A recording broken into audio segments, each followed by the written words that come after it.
This is Need to Know. Real talk about the reality of unidentified aerial phenomena. From Australia, Ross Coulthart. From the US, Bryce Zabel. Hello and welcome to this special edition of Need to Know. We're literally doing this within 24 hours of the release to Congress of the UAP, the Unidentified Anomalous Phenomena Report to Congress, which was tabled in the Congress finally, I think either on the evening of Friday the 12th or the morning of Friday the 13th. I can't figure it out where I am in Australia, but it's an auspicious moment because this is the one of the very first reports from the UAP task force known as AARO, AARO, the All Domain Anomalous. Oh, Christ, Bryce, help me here. I've forgotten. I keep on forgetting. What is AARO? Is the All Domain Anomaly Resolution Office. All Domain Anomaly Resolution Office. Such a simple acronym. It just rolls off the tongue. It's fantastic. I just wanted to point out, as you were saying that, though, let's be clear. This thing was mandated by law to be delivered on October 31st. And so we thought when it was late, well, it'll be a few days, they'll come up with it. It actually took them 73 days to come up with this. And by the way, what a difference a week makes, Ross. We were on here last week apologizing that we'd been off for too long because we were on holiday. And since we've been back, now we're on within less than a week. But this thing, man, okay, I wanted more. I didn't get what I wanted exactly. But as we break this down, I think there are some things that are probably worth mentioning from it. Now, listen, I thought quite an auspicious way to start this would be to talk about the fact that it's Friday the 13th in America, isn't it? Yes. Wow. So do you know the nice connection there. Do you know the origins of Friday the 13th? I don't, and you're going to tell us, but one quick question. Do they have it? Do you guys in Australia have a Friday the 13th kind of? Yeah, we do. Yeah, it's recognized all over the world. Okay. And the reason people talk about Friday the 13th being a day of bad luck is because on this day in 1307, Pope Clement and King Philip had the leader of the Knights Templar arrested and along with other knights burned at the stake. And as he was dying, the lead knight cursed them from the stake, and both were dead within a year. Hence the origins of Friday the 13th being a day of bad luck.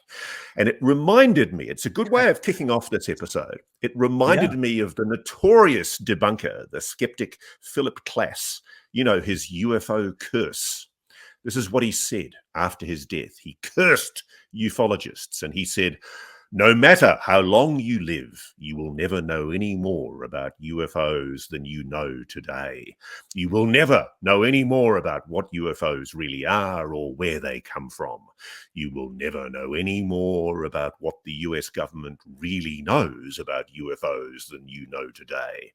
As you lie on your own deathbed, you will be as mystified about UFOs as you are today. And you will remember this curse," said Philip Klass.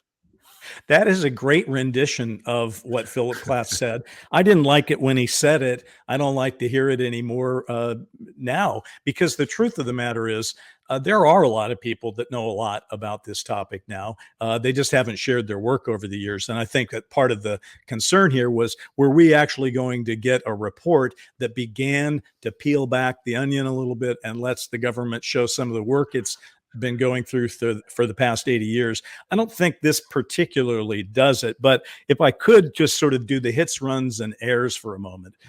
It is I forget how many pages, I guess it's 11 pages with the appendix, but there apparently have been 366 new cases since that preliminary report that had come out in June of 2021. Of those 366, as they break it down, 26 were what they would call drones. 163 were balloons or balloon-like entities, I guess. 6 were clutter in the air like birds or weather or debris. And, well, that sounds a little depressing. 47% of the new cases were the so-called characterized and unaffiliated cases, which we'll have to say are unknown. And that means half the cases that are breaking, that they're finding with their sensors and the radar and all of these things that we have to go look for these things, 47% of them, half of them are unidentified. So And that's it. that is significant. And I think what's also significant, before we even get into the nitty-gritty of this report, is the mere fact that the Congress is receiving reports on UAPs, unidentified anomalous phenomena. The mere fact that this is a public document, that there are now reports on CNN, the New York Times, Politico, CBS, ABC, NBC, the fact that this is being engaged with by mainstream media and even being talked about is a light year paradigm leap. It's very, very important. And I know I'm guilty of it myself. Yeah. The one thing that we often feel is a sense of despondency, knowing what we believe we know about what's really going on inside the US government. A sense of despondency often hits a lot of us that, really not much is happening. It's all going to be put back in the box. Whatever disclosure will happen is going to be underwhelming. But really, this is significant. We should stop and take stock of the fact here that the mere fact that there is a public document tabled in the Congress that is actually investigating this issue, tabulating UAP reports, UFO reports, and actually taking the issue seriously. This is a big moment. This is important. And frankly, okay, it's a dog turd of a report. Frankly, I think it was written in the Is that a toilets technical in Congress. term? Dog turd of a report. It was. I literally think whoever wrote this report basically wrote it on his lap, sitting in the loo in Congress before he bolted into the Senate Intelligence Committee. It really is. It could have been written on the fly, sitting on the steps of the Congress before you bolted in. Well, the office, as you've pointed out in some of our previous shows, has not been well staffed and is staffing up even as we speak. The other thing is, I agree with you. There's some media things we should talk about. Let's table those for a moment and focus on explaining what the report is or says or whatever, and then talk about how it was covered. But okay, yeah, I guess there's an argument to be made for the dog turd theory of this report. The truth is, it is a little bit like paint drying. It is not exciting. Given what the topic is, it ought to be a lot more exciting. I found a couple of things as I read it. The first thing was by reducing it only to the numbers and throwing in a whole lot of bureaucratic kind of language in terms of their descriptions, it does make it a lot more boring read. You have to really go in and pull out things to get excited about. One of the things I thought for future reports, or maybe they didn't do it for a reason, but if you're going to say that 171 new cases that are unidentified have occurred since the last report, can't we get a little taste of what some of those were? Why not tell us some of the examples? Why not lay that out? Because I guarantee I have a lot of friends who, if I start talking about a report, they're like, well, okay, whatever, and if I give them some numbers, that's interesting. Maybe you got something there. But if you start telling people the actual cases, they start to freak out because these are unusual cases. I agree. I mean, there's no explanation here of the methodology, and that's important, particularly with these 171 unexplained sightings, quote, some of which appear to have demonstrated unusual flight characteristics or performance capabilities. It's very, very important because in the methodology, I'm sure there's a methodology, or at least I hope there is a methodology that the UAP task force is using. There's some good people on that task force. There's some very dedicated people who are genuinely trying to get to the answers. And the thing that, for example, really irritated me is that 163 of the investigated sightings were labeled balloons or balloon-like entities. What the hell does that mean? What is a balloon-like entity? Okay, first of all, balloons have been part of ufology for years, going back really to the Roswell case, where first it was a flying disc, and then the government said no, it's a weather balloon. So weather balloons are certainly loaded words, but another loaded word is entity. What a weird choice of of a way to describe it: balloon-like entities. When I think And of see, entities, what yeah, that tells me, Bryce, is they don't know what it is. And right, unless they explain their methodology, I mean, to me, right, balloon-like entities is a bit like saying, "Oh, it's a something something." You know, yeah. it's kind of like a balloony sort of thingy bobbity wobbity wob. But that I've explained it now, so go away and leave me alone and let me get on with doing what I've been doing for the last 70 years, which is covering this issue up. Well, I it, really think we have to call it. I mean, I'm not yeah, questioning the motives of the individuals that run the AARO, because I'm hearing good things about them. I'm hearing that they are dedicated people who are doing good work. But you can't do anything about the dead hand of the Pentagon PR machine that wants to dampen this down. And that's my concern. And Chris Mellon, the former Deputy Assistant Secretary of Defense for Intelligence and Security, he made this comment about the report. He said, "The government has again demonstrated its unique and uncanny ability to transform an inherently fascinating topic into vexing bureaucratic jargon. If the intent was to make the report as anodyne, unremarkable, and boring as possible, the authors did exceptionally well. I say this partly in jest, but in truth it appears efforts were made to minimise the impact of the data.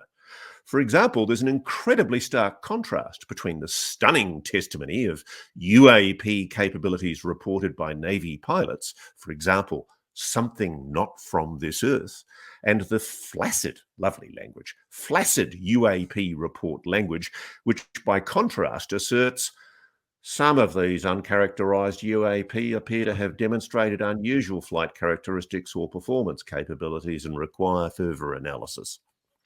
Pretty boring that stuff, sounds like one Bryce. of those AI computer voices reading a book or something. It's nicely done. Listen, I talked to Chris Mellon today before we went on, and that is pretty much his point of view. However, I also sense that he reads the thing as a lot of people do, and say there's some buried things that are. And I want to reference what you had talked about earlier, where you said, well, it is kind of interesting that they're even doing this. When you get to the summary of this thing, and we'll go back into the details, but the summary actually bolds three different things that they're talking about, which actually are the change that you were talking about. The first was UAP continue to represent a hazard to flight safety and pose a possible adversary collection threat. Well, that's pretty stunning for the government to say. Okay, they're still not saying what it is, but they're saying it's a hazard of flight safety. That's interesting. Then the second was Arrow has been established as the DoD focal point for UAP. Now, we are getting to the place where in that simple sentence, there are three things people could go, what is that? Arrow is the all-domain anomaly resolution office, which at this point is sort of the wellhead, if you will, of all things ufological in the government, or at least they say. DoD, of course, Department of Defense. UAP used to be unidentified aerial phenomena. Now they're calling it unidentified anomalous phenomena. Okay, that was number two. Number three, coordinated efforts between the DoD, the IC, that's the intelligence community, and other government agencies to collect and report UAP events have resulted in increased data sets spanning multiple security domains. So let me break that down into English. First, they're saying these things could potentially be scary and dangerous. One. Two, we've got a place where we're trying to get everybody to talk to at the same time so that we can draw some conclusions. And three, we are coordinating efforts between all these people so that we can get more data. We can put more data in so that we get more conclusions out. If all of that is true, that's nice. I don't know that it's an update because we've sort of known that's been happening. But again, it's not the worst news in the world. It's good to see the government, instead of saying nothing to see here, which they've done since like 1969, it's nice to see them admitting there is indeed something to see there. And it's a threat. And it's a And it's flight a threat. safety threat, and it's a national security threat. And there's a couple of things that are buried in here, and I think you also have to add the weight of Granny New York Times to this, because they've had background briefings from Ron Moultrie for that special press briefing that happened back late last year. The New York Times and indeed this report make much of the fact that a lot of the prosaically explained sightings after investigation have come out to be Chinese drones. Now, that's really interesting, and I'm waiting to see what our friend and colleague Jeremy Corbell comes up with in response to that, because whatever the hell those drones are, yes, I do think that some of the objects that were seen by the US Navy off the California coast, especially in that 2018-2019 period that Jeremy featured in some of his exposés, they are clearly drone objects. You can see them in the photographs. But there are clear bits of evidence that have come out, not just from Jeremy, but from other sources in those sightings, which suggest that whatever these drones were or are, they're doing things that just aren't normal drones. They're moving and doing maneuvers that are quite extraordinary. They're operating far out in the ocean with no apparent base from whence they come. Whatever the hell this is, the implications of this report in terms of just simple analog human technology are awesome, because it does mean that what this UAP report has exposed is that the Pentagon is leading us to the line that there is some kind of unknown Chinese technology which is capable of buzzing US Navy vessels with impunity. And that in and of itself is an enormous national security threat that we now only know about because of this UAP report investigation. And so in that alone, ARROW has proved its worth. And this is where, even though we gave them an F last week, I give them a pass mark on doing things that are creditable in terms of alerting the Pentagon to threats that, I think was sitting under the radar. I'm going to so stipulate everything you just said and still tell you why I'm angry. I'm angry about the context. We cannot keep laying, okay, there are Chinese drones. They're an adversary. They're messing around in our protected airspace, quite probably. It's good that we know that. But that doesn't explain the phenomena. Because, folks, there were no Chinese drones in 1947 and in the 1950s. And if there were drones, and there weren't, they weren't doing these improbable and impossible maneuvers out there. So again, what the report has as its essential flaw that hopefully will be fixed going forward is a sense of context. You know, how would Chinese drones explain the thousands and thousands of cases in the 40s, 50s, 60s, 70s, 80s, 90s, aughts? What about all those cases? What about them? So I will just say, okay, that's my rant for the day. Here's the lighter moment. You were talking about our friend. Here's another friend of ours, Gary Nolan. And I thought I saw his tweet and I thought it was really funny and at the same time incredibly insightful. His tweet was Chat GPT prompt. And of course, he's talking about artificial intelligence, an AI that can write things. And anyway, this is what the prompt was. Write a 2022 UAP report with as few specifics as you can and hide the anomalous findings in a paragraph as an obtuse reference deep in the output. Well, that's kind of what it looks like to me. I mean, it almost has that. To be honest with you, Ross, an AI would have written a livelier report. I completely agree with you. Now, listen, one of the things last week that we were lamenting was that all of the politicians in Congress who'd previously espoused a great interest in UAPs had suddenly gone quiet for the last 6 months. And I want to put it on record that there's been some really interesting comments from a lot of the major players in the last day or so. Mike Gallagher, the person who actually put, the representative who put the UAP clauses, the new clauses into the National Defence Authorization Act passed in December, he put a statement out after the release of the UAP report. He said, the DNI's most recent UAP report reinforces what we already know, that we must figure out what our military aviators are observing in our airspace.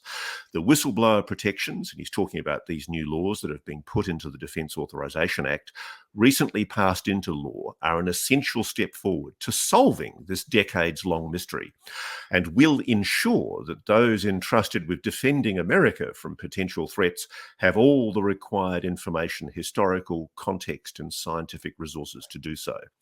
Now, that's a very positive thing. The mere fact that Mike Gallagher is still prepared to speak out publicly and espouse support for probing investigations into the UAP issue, that really matters.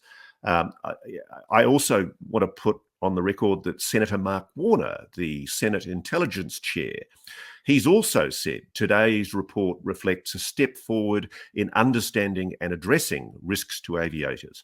Overall, I'm encouraged to see an increase in UAP reporting, a sign of decreased stigma among pilots who are aware of the potential threat that UAPs can pose. I'm proud to have passed language in the Financial Year 23 Intelligence Authorization Act that will empower the All-Domain Anomaly Resolution Office, ARO, to rigorously investigate and bring resources to bear on this challenge. I look forward to seeing continued cooperation between the Department of Defence, the intelligence community, and other key government partners as we work to focus resources on UAP reports that remain uncharacterised and unattributed. They've still got their teeth in the game, Bryce. They're not dropping this.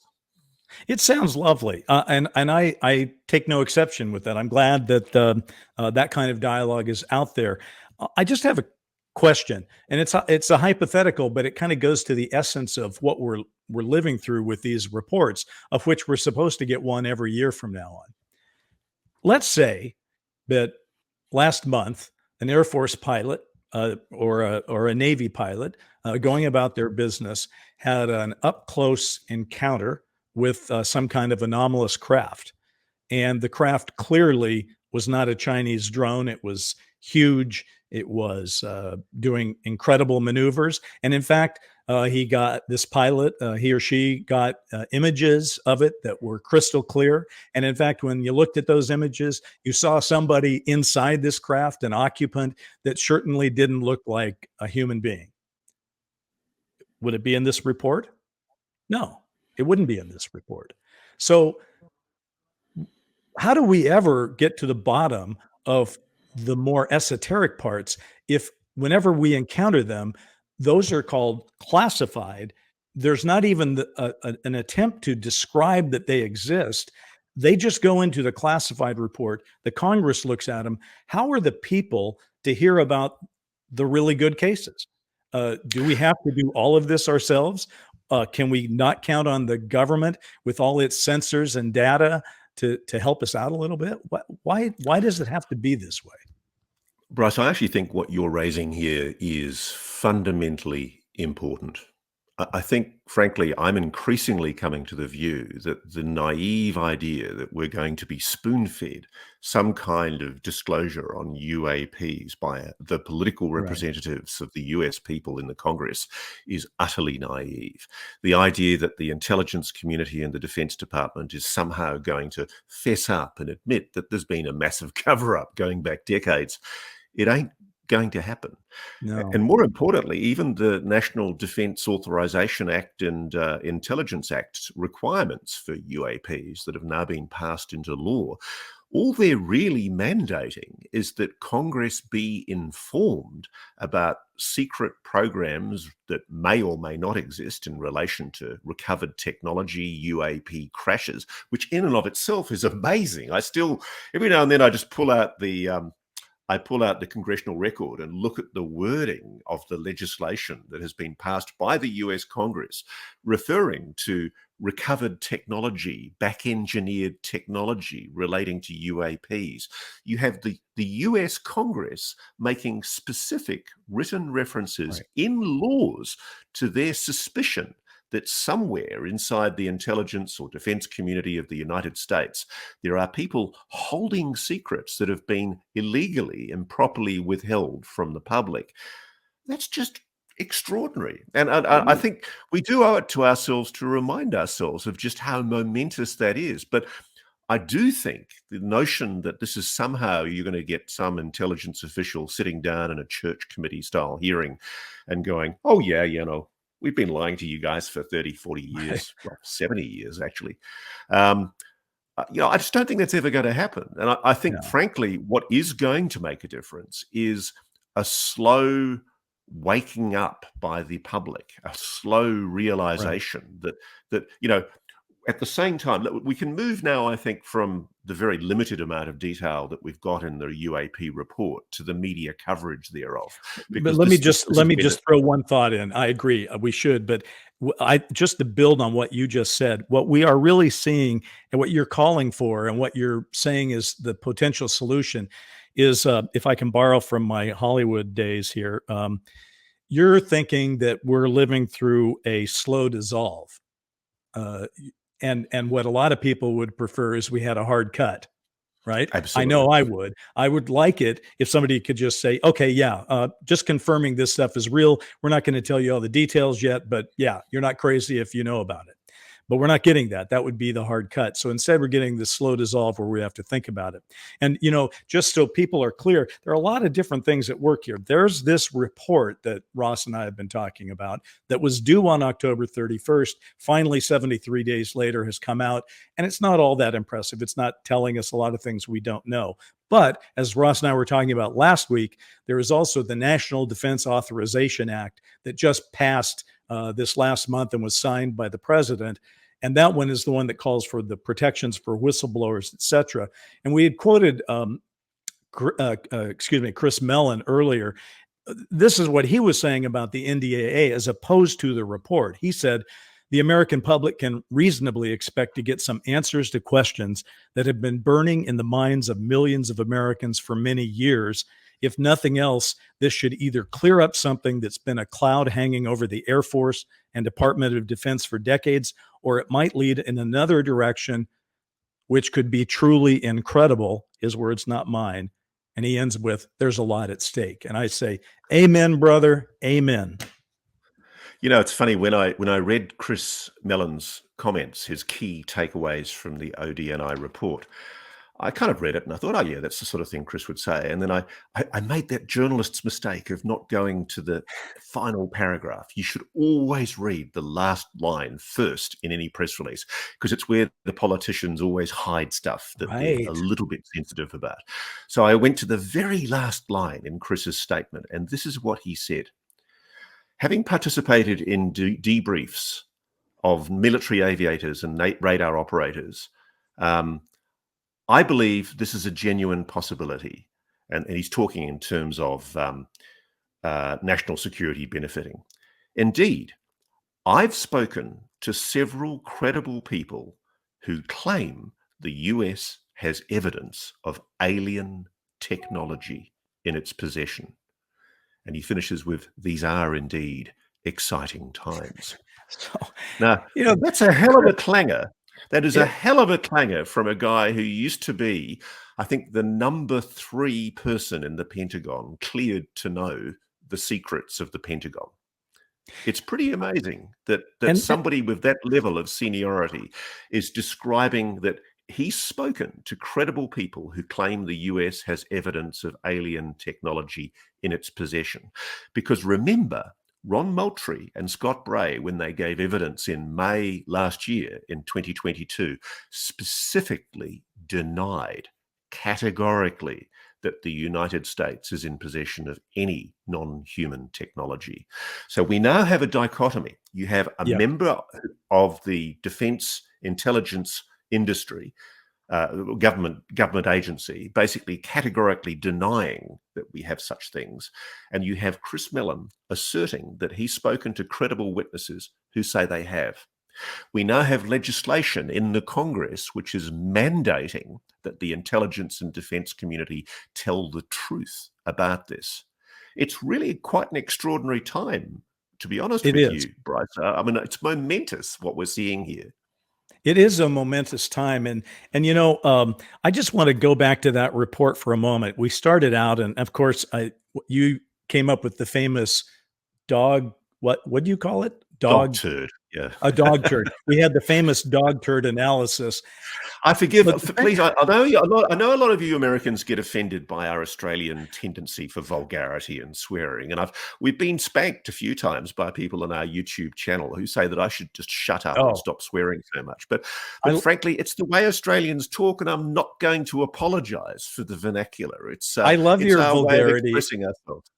I love your vulgarity and swearing, and that's why we're good friends. So don't apologize to me. I think it's what sets us apart. What I was just going to say though is there's a danger here too. I know a lot of people are turning on to this topic, and you're starting to go, wow, there's really something going on here. And I just want to tell people that not just to watch podcasts, our podcast, somebody else's, or read coverage of reports. This report is available. You can get it online. You can read it with your own eyes. And I guess I would say the same thing. It's the equivalent of read for yourself if you can. If you got the time, take your own knowledge up a level. And it's like, a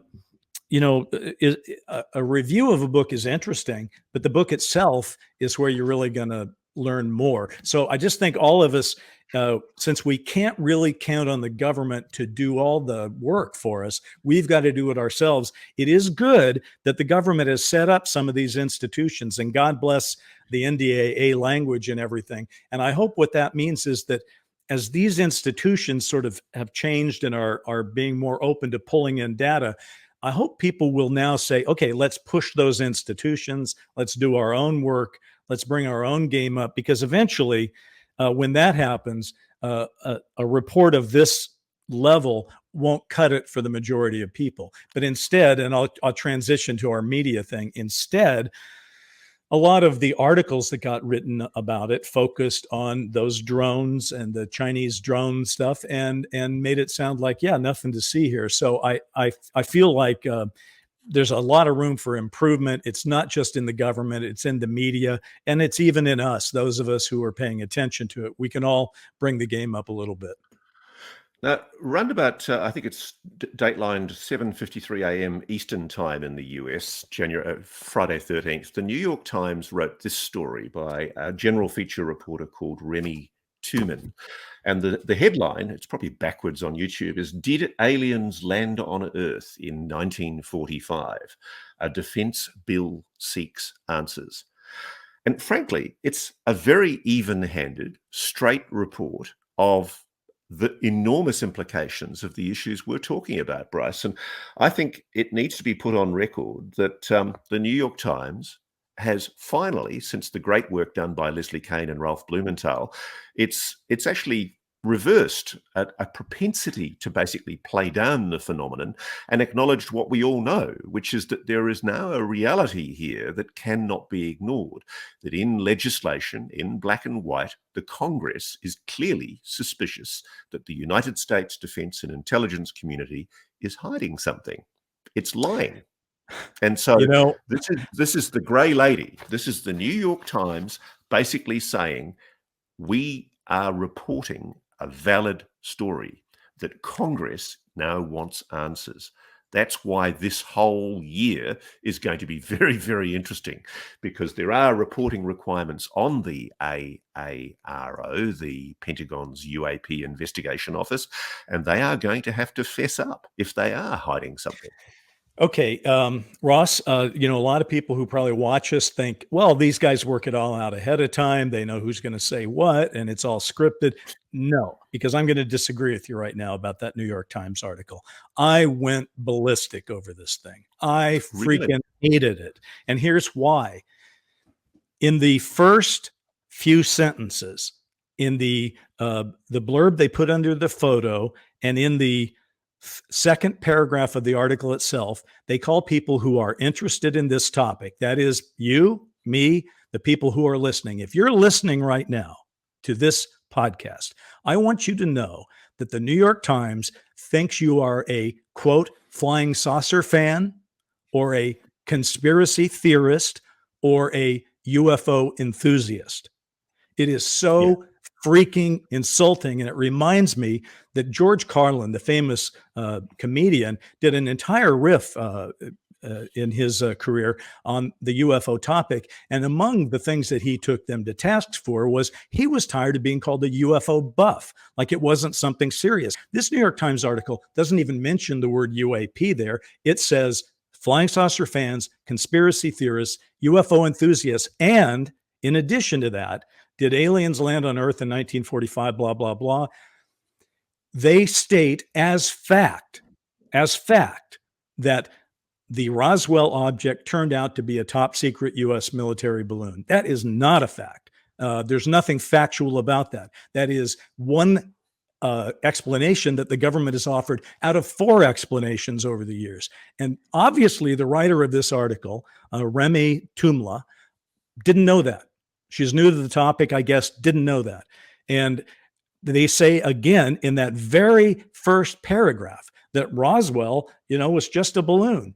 So we're hearing about crash wreckage, and the New York Times is parroting that back. Now, okay, I said my last. Can I just respond to what you just said then, Bryce? I mean, I actually do agree with you, and in fact, I was going to make some of the points you've just made myself. Right. What I want to add to what you've just said is that, continuing the tradition of the apologia for the Pentagon PR people, Julian Barnes, the New York Times national security reporter, on the 12th of January, I think it was on the evening before this Remy Tumla story ran, he did his own report, curtain raising the coming UAP report. And he said things like, the failure to categorize many incidents has frustrated intelligence officials and fueled conspiracy theories. But Pentagon officials say the incomplete findings are a result of inadequate sensor collection, not evidence of advanced technology or any sort of government cover-up. He's doing his very best on behalf of the Pentagon to dampen down speculation. And I'm really sorry. I think we have to call the New York Times out on this. The grey lady is being disingenuous. He also said things like, with the release of any government report on UFOs, officials hope the information will quell speculation around the unexplained incidents. But such hopes are inevitably dashed because incidents that cannot be categorized fuel new rounds of speculation and conspiracy. So the deep implication, of course, is that all of this UFO, UAP nonsense is just that, a baseless conspiracy. Right. Who needs Pentagon PR when you've got Julian Barnes of the New York Times to do the lickspittle work of the intelligence community? Yeah. I mean, what he conceded was in the UAP report, those unexplained incidents.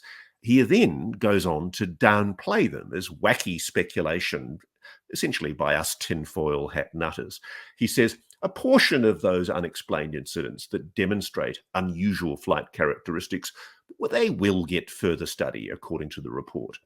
But the report doesn't outline, he says, how many incidents fall under that category, an omission likely to stoke further speculation by people who have embraced explanations such as otherworldly visitors or advanced unknown technology by adversarial powers. The whole thing is a dead hand, and this is what the grey lady does all the time. The New York Times, it's allowed Leslie Kean and Ralph Blumenthal, because it was a very legitimate series of stories, to report the fact that the Pentagon was secretly investigating UFOs, UAPs. But ever since then, ever since 2017, under the dead hand influence of the Pentagon, the public has been told, in the Remy Tumla article, and also in the Julian Barnes article, and also in the Holman Jenkins article in the Wall Street Journal, there's been this very clear directorial line where national security correspondents for the 2 major newspapers in Washington, it's made very, very clear to them. I've been on the receiving end of these kind of briefings. If you don't toe the line, if you don't parrot what you're told by your defense intelligence sources, you don't get fed in future. So they're doing what they're being told. They're essentially participating in a dampening down of this idea, preparing the public for the idea that this is all just conspiracy nonsense. Don't you worry. Eventually, we're going to be able to prosaically explain all of these objects. These people who are making these wacky claims of otherworldly visitors, which we're not, by the way, we're just saying it's a mystery. Right. These people who are suggesting that there's a real mystery there, tell them to go away, because ultimately it's just a wacky conspiracy. Trust us, we're the military. Yeah. Well, listen, just to follow up on that and what I was saying, the article, I put my glasses on, and it's Remy Tumla, Tumin, who actually wrote this article. And here's what's interesting about the article. it's a bifurcated article. The first part of it is insulting, as I already told you. The blurb that was written for the photo and those first two sentences or paragraphs. But then it gets into a little more even-handed and kind of interesting stuff. And it made me wonder if this is an example of where possibly this author, Remy Tuman, wrote a good article, and then the editors put their own spin on top of it. That does happen. And frankly, I may call her up and ask about that. But I just want to say one thing to the New York Times. Editors, reporters, everybody else at the New York Times. Sometimes we've had as many as 1 million people watching one of these things. We have a lot of people that watch. They leave comments, hundreds, sometimes thousands of comments on these need to know podcasts and videos that we've made. Those people, and Ross and I, are definitively not flying saucer fans. We are not conspiracy theorists. We are not UFO enthusiasts. What we are UAP researchers and investigators. And there is a big difference. And if you want your credibility to continue, New York Times, you have to figure out how to get away from those stereotypes that used to exist. And you have to start treating the people who care about this issue with some more respect. Because if you don't respect us, we are not going to respect you. I think you're right. I think, as we've observed in previous podcasts, Bryce, this is a lamentable failure by much of the mainstream media. They've allowed themselves to be led by the nose. And the thing that I find fascinating, and I really do feel this very strongly, is that citizen journalism, citizen activism is going to be what eventually reveals this issue. Yeah. I don't think we're going to get to hear a lot of what's revealed in camera, in confidence, in secure, compartmentalized information facilities inside the Congress. I don't think those skiffs are going to release the information willingly. I think it will eventually leak. I think this stuff's going to start dribbling out. You know, I'm hearing stories that people have come forward to congressional committees with amazing allegations, claims that should now be properly investigated by the AARO.